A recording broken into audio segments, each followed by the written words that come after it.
My new video. ಇವತ್ತಿನ video ಏನಪ್ಪ ಅಂತ ಹೇಳಿದ್ರೆ, ಅಂದರೆ ನಮ್ಮದು ಪ್ಯಾಷನ್ ಪ್ಲೇಸು ನಮ್ಮ ಅಣ್ಣದು. ಆ್ಯಕ್ಚುಲಿ ಅದನ್ನು ಒಂಚೂರು ಸರ್ವಿಸ್ ಕೊಡೋಕ್ಕೆ ಅಂತ ಹೋಗ್ತಾಯಿದ್ದೀವಿ. ಇನ್ನು 3 ಕಿಲೋಮೀಟ್ಸ್ ಇದೆ ಇಲ್ಲಿಂದ ಸರ್ವಿಸ್ದು. ನಮ್ಮ ಜೊತೆಲಿದ್ದ ಒಬ್ಬ ಗೆಳೆಯ ಬಂದಿದ್ದಾನೆ. ಅವನು ನನ್ನ ಗಾಡಿ ಎತ್ಕೊಂಡು ಹೋಗಿದ್ದಾನೆ ಆಲ್ರೆಡಿ. ಮುಂದೆ ನನ್ನ ಮಗ ಅವನು ಎಲ್ಲಿ ಹೋಗೋವನೇ ಗೊತ್ತಿಲ್ಲ, ಹುಡುಕ್ಬೇಕು ಇವಾಗ ಹೋಗ್ಬಿಟ್ಟು ಸ್ಪೀಡಾಗಿ. ಹೊಸ್ದಾಗಿ ವಿಸಿಟ್ ಮಾಡಿದರೆ ಅಥವಾ ನೋಡ್ತಾ ಇದ್ದರೆ ಸಬ್ಸ್ಕ್ರೈಬ್ ಮಾಡ್ಕೊಳ್ಳಿ. ಹೀಗೆ ಹೊಸ ವೀಡಿಯೋ ಕಂಟೆಂಟ್ ಬರುತ್ತೆ ಗೈಸ್. ಹಂಗೆ ಇದು ಫಸ್ಟ್ ಸರ್ವಿಸ್ಗೆ ಹೋಗ್ತಾ ಇದೆ. ಹಂಗೆ ಒಂದು ಲಾಂಗ್ ರೈಡ್ ಕೂಡ ಪ್ಲ್ಯಾನ್ ಇದೆ ಗೈಸ್. ಇದು ಸರ್ವಿಸ್ ಆಗಿದ ತಕ್ಷಣ ಮತ್ತು ಇದ್ರ ಸರ್ವಿಸ್ ಕಾಸ್ಟ್ ಎಷ್ಟಾಗುತ್ತೆ ಅಂತ ಅದನ್ನು ನೆಕ್ಸ್ಟ್ ವೀಡಿಯೋದಲ್ಲಿ ಇದು ಮಾಡ್ತೀನಿ. ಅಲ್ಲಿವರೆಗೂ ವೆಯ್ಟ್ ಮಾಡಬೇಕಾಗುತ್ತೆ. ಯಾಕಂದರೆ ಇವಾಗ ಬರೀ ಧೂಳು. ಇದನ್ನು ನೆನಪು ಹಾಕಿದ್ರೆ ನಾನು ಸುಂಟ್ರಗಾಳಿ ಮೂವಿ ಜ್ಞಾಪನ ಬರುತ್ತೆ, ನಮ್ಮದು ಡಿ ಬಸ್ ಅವ್ರದ್ದು. ಇವಾಗ ವೈರಲ್ ಆಗ್ತಾ ಓಯ್ ಗೈಸ್, ಹತ್ತಿಸ್ಬಿಡ್ತಿದ್ದೆ, ಹಳ್ಳಕ್ಕೆ ಇಳಿಸ್ಬಿಡ್ತಿದ್ದೆ ಗೈಸ್. ಇನ್ನೊಂದು ವಿಷಯ, ಡಿ ಬಸ್ ನಮ್ಮ ಅಂದರೆ ಅರೆಸ್ಟ್ ಆಗಿದ್ದಾರೆ. ಅಂದರೆ ವೀಡಿಯೋ ಮಾಡೋಕ್ಕಾಗಿಲ್ಲ ಅಲ್ಲಿ ಇವತ್ತು ಗಂಟ. ಯಾಕಂದರೆ ನನ್ನ ಸ್ವಲ್ಪ ಪ್ರಾಬ್ಲಮಲ್ಲಿದ್ದೆ ನಾನೇ, ಅದಕ್ಕೆ ವೀಡಿಯೋನ ಮಾಡೋಕ್ಕಾಗಲಿಲ್ಲ ಗೈಸ್. ಅದಕ್ಕೆ ಇವಾಗ ವೀಡಿಯೋ ಮಾಡ್ತಾಯಿರೋದು ಏನಕ್ಕಪ್ಪ ಅಂತಂದರೆ, ನಾರ್ಮಲಾಗಿ ಬೈಕ್ ಸರ್ವಿಸ್ ಆಗುತ್ತೆ ಮತ್ತು ಅದೊಂಚೂರು ಡಿಸ್ಕಷನ್ ಮಾಡೋಣ ಅಂತ ಮಾಡ್ತಾಯಿದ್ದೀನಿ ಗೈಸ್. ಎತ್ತಾಗೋದ ನೋಡಿ ಗೈಸ್, ಅವನೇ ನನ್ನ ಫ್ರೆಂಡು. ನೋಡಿ ಹೆಂಗೆ ಹಾಕೊಂಡು ನಿಂತ್ಕೊಂಬಿಟ್ಟಾನ ಮಾಲಿ ಇದ್ದಂಗೆ. ಗೈಸ್, ಮೇನ್ ಟಾಪಿಕ್ ಬಂದುಬಿಟ್ಟು ಡಿ ಬಾಯ್ಸ್ ಅವ್ರನ್ನ ಅರೆಸ್ಟ್ ಮಾಡಿದ್ದಾರೆ. ಎಲ್ಲರೂ ಹೇಳ್ತಾರೆ ಡಿ ಬಾಸ್ ಅವ್ರ ತಪ್ಪು, ಡಿ ಬಾಸ್ ಅವ್ರ ತಪ್ಪು. ಅಂದರೆ ಡಿ ಬಾಸ್ ಮಾಡಿದ್ದೇ ತಪ್ಪ ಅಥವಾ ಇನ್ನೊಬ್ಬ ಮಾಡಿದ್ದೆ ಅವನು ಮಾಡಿದ ತಪ್ಪ? ಇವಾಗ ಎಲ್ಲರೂ ಹೇಳ್ತಾರೆ ನನ್ನ ತಂಗಿ ಸುದ್ದಿ ಬಂದರೆ, ನಮ್ಮ ಅಕ್ಕನ ಸುದ್ದಿ ಬಂದುಬಿಟ್ರೆ ಅವ್ನು ಸಾಯಿಸ್ಬಿಡ್ತೀನಿ, ಕೊಲೆ ಮಾಡಿಬಿಡ್ತೀನಿ ಅಂತ. ಅದು ನ್ಯಾಚುರಲ್ ಮಾಡಿದ್ದಾರೆ ಅಷ್ಟೇ ವ್ಯತ್ಯಾಸ. ಇವಾಗ ಎಲ್ಲರಿಗೂ ಇವಾಗ ಯಾರ್ಯಾರು ತಂದೆ ಮತ್ತು ಅಕ್ಕನ ಸುದ್ದಿ ಬಂದರೆ ಯಾರು ಬಿಟ್ಬಿಡ್ತಾರೆ ಹೇಳಿ? ನೀವೇ ಹೇಳಿ ಗೈಸ್. ನೀವೇ ಅಂದರೆ ಕಮೆಂಟ್ ಮಾಡಿ. ಈ ಥರ ಯಾರು ಅಕ್ಕ ಸುದ್ದಿ, ಅಮ್ಮನ ಸುದ್ದಿ ಬಂದರೆ ಬಿಟ್ಟರೆ ನಾವೇ ತಡ್ಕೊಳ್ಳಲ್ಲ ಗೈಸ್. ಆ ಥರ ಬಿಟ್ಟರೆ ಅದರಲ್ಲೂ ಬೇರೆ ಕೆಟ್ಟ ವೀಡಿಯೋ ಕಳಿಸೋದು ಅಂತ ನೋಡಿದ್ರೆ ನಿಜವಾಗ್ಲೂ ಸಾಯಿಸೋ ರೀತಿಯೇ ಇದಾಗುತ್ತೆ. ಯಾಕಂದರೆ ಅಂಥ ಮನುಷ್ಯ ಇದ್ರೆಷ್ಟು ಹೋದ್ರೆಷ್ಟು ಗೈಸ್. ಇವಾಗ ಸರಿ, ಅವರು ಮಗು ಆಗ್ತಾಯಿದೆ 5 ತಿಂಗಳು. ಇವಾಗ ಅವ್ರ ಅಪ್ಪಂಗೂ ಗೊತ್ತಾದರೆ ನಮ್ಮ ಅಪ್ಪ ಇಂಥವನು ಅಂದರೆ ಮಗು ಏ ಥರ ಫೀಲ್ ಮಾಡುತ್ತೆ ಅಂತ ಕಮೆಂಟ್ ಸೆಕ್ಷನಲ್ಲಿ ಹೇಳಿ. ಆದರೆ ಅವನಿಗೂ ಆಗಿದ್ದು ಅನ್ಯಾಯನೇ, ಸಾಯಬಾರ್ದಾಯಿತು. ಏನು ಮಾಡೋಕ್ಕಾಗಲ್ಲ, ವಿಧಿ ಲಿಖಿತ. ಅವತ್ತು ಏನು ಆಗಬಾರ್ದು ಅಂದ್ಕೊತೀವೋ ಅದೇ ಆಗುತ್ತೆ. ಕೈ ಮೀರಿ ಆಗೋದು. ಅದಕ್ಕೆ ಮೋಸ್ಟ್ಲಿ ಏನು ಮಾಡೋಕ್ಕಾಗಲ್ಲ. ಅವ್ನ ಹಣೆ ಬರ ಇತ್ತು, ಹಿಂಗೆ ಮಾಡ್ದ ಹೋದ ಮನೆಗೆ. ಅದಕ್ಕೆಲ್ಲ ಅವರೇ ಕಾರಣ ಇವರೇ ಕಾರಣ ಅನ್ನೋಕ್ಕಾಗಲ್ಲ. ಆದರೆ ಈ ಕಡೆ ಅವರು ಸಾಯಿಸಿದ್ದು ತಪ್ಪೆ. ನ್ಯಾಯದ ಮುಂದೆ ಎಲ್ಲರೂ ತಲೆ ಬಾಗಲೇಬೇಕು, ಕಾನೂನು ಮುಂದೆ. ಅದೇ ಗೈಸ್, ಇವಾಗ ಏನು ನಮ್ಮ ಬಾಸು ರಿಲೀಸ್ ಆಗಿದ್ದಾರಾ ಇನ್ನು ಆಗ್ತಾಯಿದ್ದಾರಾ ಗೊತ್ತಿಲ್ಲ ಇನ್ನು ನನಗೂ. ನಾನು ನೋಡೋದು ಬಿಟ್ಟಿದ್ದೀನಿ ಒಂದು ಸ್ವಲ್ಪ ಪರ್ಸ್ನಲ್ ಲೈಫಲ್ಲಿ ಬ್ಯುಸಿ ಆಗಿರೋದ್ರಿಂದ. ಗೈಸ್, ಇನ್ನು ಶೋರೂಮಲ್ಲಿ ಲೊಕೇಟ್ ಮಾಡ್ತೀನಿ. ಬನ್ನಿ, ಶೋರೂಮ್ಗೆ ಹೋಗ್ಬಿಟ್ಟು ಏನೇನು ಬಿಲ್ ಬರುತ್ತೆ ಎಲ್ಲ ಮಾತಾಡಿಕೊಂಡು ಅತ್ತಿಂದ ಬರೋಣ ಅಂತೆ. ತಿರ್ಗಾ ಸಂಜೆ ಬಿಟ್ಟರು ರನ್ನಿಂಗ್ ಆಗಿರೋದು ಬೈಕು ಟೋಟಲ್ಲು 611 ಕಿಲೋಮೀಟ್ರು. ಅರೆ ಮೈಲೇಜ್ ಬೈಕ್ ಗೈಸ್ ಇದು, ಹೆವಿ ಮೈಲೇಜು, ಪರವಾಗಿಲ್ಲ. ಪರ್ಫಾರ್ಮೆನ್ಸಲ್ಲೂ ಚೆನ್ನಾಗಿದೆ, ಮೈಲೇಜಲ್ಲೂ ಚೆನ್ನಾಗಿದೆ.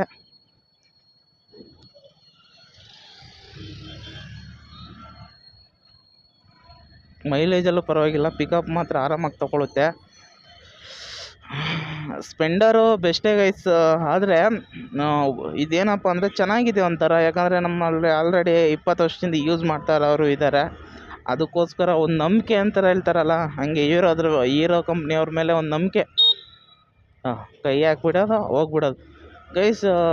ನೀವೇನು ಮಾಡಬೇಕು ಅಂದರೆ ಈ ಥರ ಅಂದರೆ ಗುದ್ಬಿಡ್ಬೇಕು ಸೈಲೆಂಟಾಗಿ. ನಾನು ಹಂಗೆ ಮಾಡೋದು. ಯಾಕೆ ಹೇಳಿ?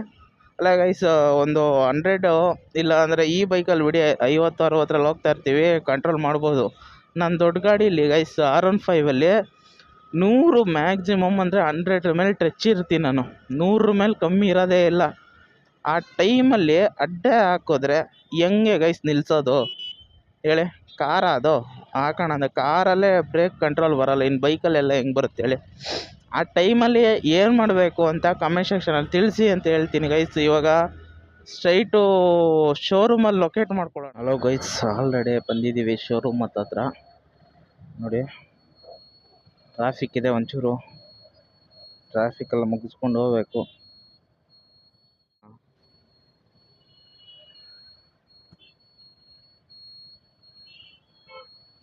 ಥೂ ಗೈಸ್, ನೋಡಿ ಆವಾಗಿನ ಗೈಸ್ ಬನ್ನಿ ಮೂವ್ ಮಾಡ್ತಾ ಇದ್ದಾರೆ, ನೋಡೋಣ. ಇದು ಯಾವ ರೋಡ್ ಅಲ್ಲ ಗೈಸ್, ಸೋರೆನ್ಸಿ ರೋಡ್, ಸೋರೆನ್ಸಿ.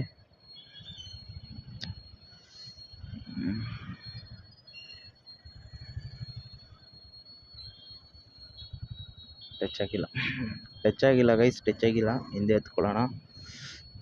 ನೋಡಿ ಬರ್ತಾರೆ ಇವಾಗ, ಆಟೋಮೆಟಿಕ್ ಹಿಂದೆ ಬರ್ತಾರೆ. ಬೀಳ್ತಾ ಇದ್ದ ಒಬ್ಬ ಯಾಕೋ. ಇವ್ರು ಯಾರು ಗುರು, ಅವಾಗಿಂದ ವೆಯ್ಟಿಂಗಲ್ಲೇ ಇದ್ದೀನಿ.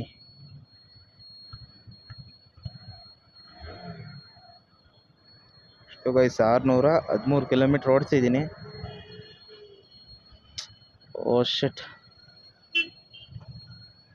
ಗೈಸ್, ಇವಾಗ ಬಿಟ್ಟವ್ರೆ ನೋಡಿ, ಅಷ್ಟೊತ್ತಿಂದ ವೆಯ್ಟ್ ಮಾಡಿದ್ಮೇಲೆ. ಗೈಸ್ ನೋಡಿ, ನಮ್ಮ ಹುಡುಗ ಮುಂದೆ ಹೋಗಿದ್ದಾನೆ ಆಲ್ರೆಡಿ, ನಾನೇ ಹಿಂದ್ಗಡೆ ಉಳ್ಕೊಂಡಿರೋದು. ಏನು ಆಗಬೇಕು ಗುರು, ಟ್ರಾಫಿಕ್ ನೋಡಿ, ಫುಲ್ ಟ್ರಾಫಿಕ್ಕು. ಇಂಡಿಕೇಟ್ರ್ ಆಫ್ ಮಾಡಿ, ಇಂಡಿಕೇಟ್ರು.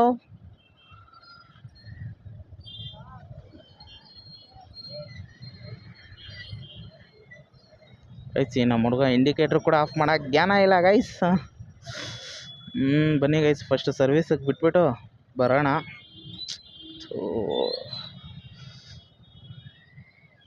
ಏನು ಟ್ರಾಫಿಕ್ ಗುರು. ಅಲ್ಲ ಗೈಸ್, ಏನು ಟ್ರಾಫಿಕ್ ಇದೆ ನೋಡಿ. ಈ ಟ್ರಾಫಿಕಲ್ಲಿ ಮೂವಿಂಗ್ ತೊಗೊಬೇಕು, ಮ್ಯಾಕ್ಸಿಮಮ್ 1 ಅವರ್ ಬೇಕೇ ಬೇಕು. ಏನಿಲ್ಲ ಗೈಸ್, ಅದು ಗ್ಯಾಸ್ ಹೋಗ್ತಾ ಇದೆಯಲ್ಲ, ಅದೊಂದರಿಂದ ಇಷ್ಟು ಟ್ರಾಫಿಕ್ ಆಗ್ತಾ ಇರೋದು. ಅದೇ ಇದೆಲ್ಲ ಕಾಮನ್ ಗೈಸ್, ಇದು ಡೈಲಿ ಅಂದರೆ ಯಾವಾಗಲೂ 1 ಅವರ್ ಏರಲ್ಲ ಆಗೋದು, ಡೈಲಿ ಈ ಥರ ಆಗ್ತಾನೆ ಇರುತ್ತೆ ಟ್ರಾಫಿಕ್ಕು. ಎಲ್ಲ ಗಿಟ್ಟ ಬಂದ್ಬಿಟ್ರೆ ಗೊತ್ಬಿಡ್ತೀನಿ. ಬ್ರೇಕ್ ಇಲ್ಲ, ಬೆಲ್ಲ. ಸೈಡ್ ಬನ್ನಿ, ಸೈಡ್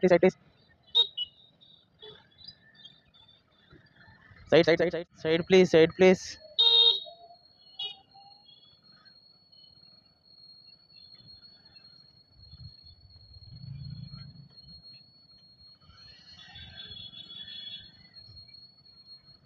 ಅಮ್ಮನ ಹಾಕು.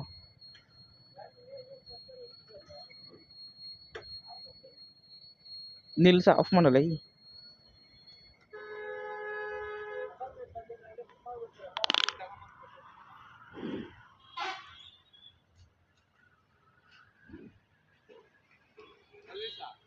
ಅದಲ್ಲ ಇದು ಯಾಕ R15 ಅಲ್ಲ ಇದು ಗುರು. R15 ಮಾಡಿ ಅಂತ ಹೇಳ್ತಾ ಇಲ್ಲ, R15 ಅಲ್ಲ ಇದು. ಆಲ್ರೆಡಿ ಬೇಜಾನ್ ಓಡ್ಬಿಟ್ಟಿದೆ, ಅದಕ್ಕೆ ಒಂಚೂರು.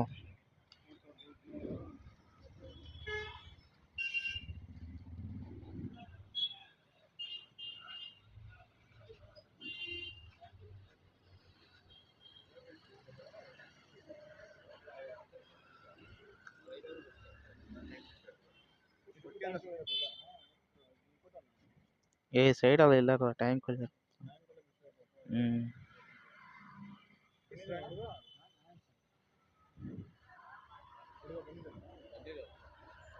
ಏನಂತ ಹೋಗಲ್ಲ ಈ ಕಜೋರ್ ಗುದ್ಬಿಟ್ಟ ಅಂದ್ರೆ ಹೊಂಟೋಗ್ತೀಯ.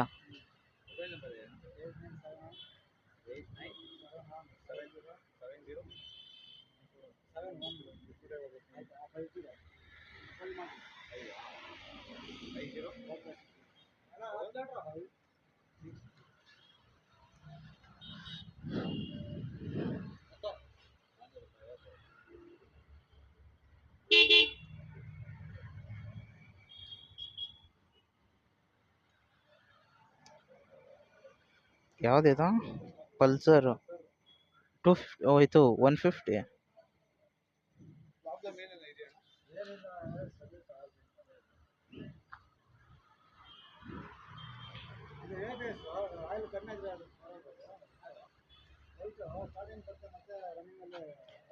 ರನ್ನಿಂಗಲ್ಲಿ ಆಟೋಮೆಟಿಕ್ ಆಫ್ ಆಗುತ್ತೆ. ಅದು ರನ್ನಿಂಗಲ್ಲಿ ಆಫ್ ಆಗಬೇಕು. ಆಫ್ ಆಗಿಲ್ಲ ಅಂದರೆ ಅದು ABS ವರ್ಕ್ ಆಗ್ತಾ ಇರಲ್ಲ. ABS ನಾರ್ಮಲ್ಲು ಅದು, ಅದೇ ಮೂವ್ ಮಾಡಿದ್ಮೇಲೆ ಅದು ಇದಾಗೋದು. ಮೂವ್ ಆದ್ಮೇಲೆ ಕೂಡ ಇದಾಗಲಿಲ್ಲ ಅಂದರೆ ಆವಾಗ ಪ್ರಾಬ್ಲಮ್ ಇರುತ್ತೆ. ಮೂವಿಂಗಲ್ಲೇ ಆಫ್ ಆಗಬೇಕದು. ನಂದು ಹಂಗೆ ಅಲ್ಲೇನಾ. ಮೂವಿಂಗಲ್ಲಿ ಆಫ್ ಆಗೋಗುತ್ತೆ ನಂದು. ಹಾಂ